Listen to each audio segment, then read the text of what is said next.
आजच थांबवा, कांद्याची पेस्ट आणि टमॅटोची पेस्ट करून पनीरची भाजी बनवणं. अशा प्रकारे एकदा बनवून पहा, अफलातून लागेल. कांदा बारीक चिरायचा आहे आणि तो आपल्याला तळून घ्यायचा आहे. बरेचदा आपल्याला करायचं आहे. तेल जरा जास्तच झालं माझ्याकडून, मी कमी करत आहे. एकदाच तेल, परत काय सारखं सारखं तेल टाकायची आपल्याला गरज नाही.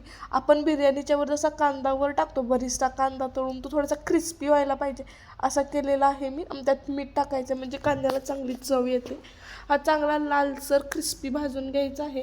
हे भाजल्यानंतर आपल्याला एक टमाटा, त्यामध्ये आपला बरिस्ता म्हणजे तळलेला कांदा आणि 8 ते 9 पीसेस काजूचे टाकायचे आहेत.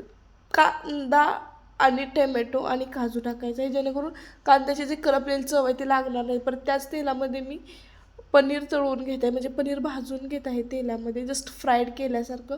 नाहीतर पनीर फुटण्याची सुद्धा शक्यता असते उकळल्यामुळे. त्यानंतर आपल्याला तेलामध्ये जिरं टाकायचं आहे. खडे मसाले असतील तर टाका, नसलं तरीसुद्धा चालेल. हा मसालाच एक गेम चेंजर मसाला आहे असं जरी म्हटलं तरी चालेल.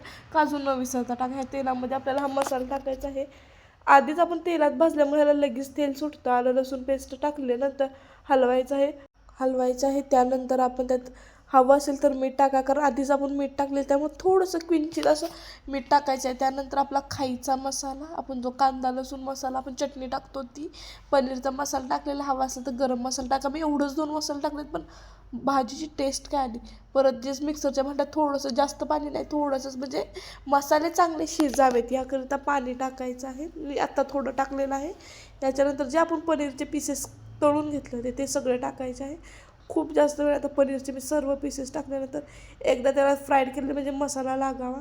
त्याच्यानंतर नेहमीप्रमाणेच पाणी टाकण्याच्या आधी मी जी गोष्ट टाकते ती म्हणजे कोथिंबीर मी टाकून थोडीशी हलवून घेतलेली आहे. कोथिंबीर नेहमी आधी टाकायची आणि वरून पण टाकायची, म्हणजे कोथिंबीरची चव चांगली येते.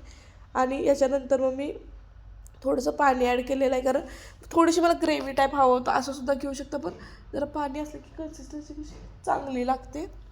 आणि थोडा वेळ, म्हणजे इथले 5च मिनिटाला शिजवायचं आहे, जास्त वेळ नाही शिजवायचं.